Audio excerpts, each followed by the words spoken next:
So now we're looking at a linear table representation. Previously, we looked at a linear graph. So now we're going to look at a table that represents some points on a graph of a linear function, and then which function represents. So there goes our keyword again, but representing.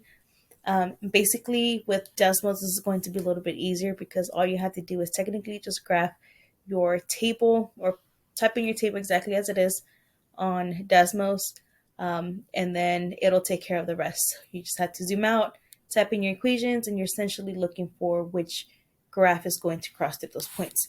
So let me just show you right quick. Let me split my screen. So when you're in Desmos, you got to press the plus sign. Of course, you're adding the table. We see that the x values are the numbers that are at the top.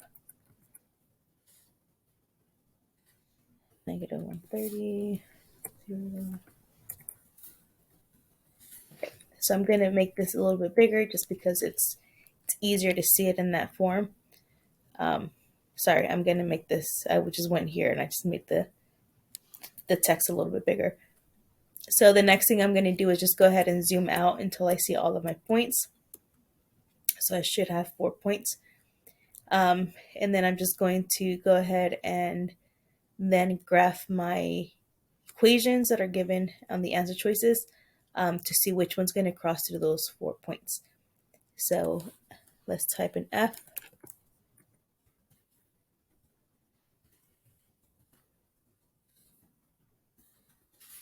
So if I look at my graph, I see that it technically goes through every single one of those points. So, I mean, I guess we technically have our answer. So let me just check. I can click here to turn it off. Let me check the other ones just to double check. So if I see G does not go through all of my points. So that's not my answer.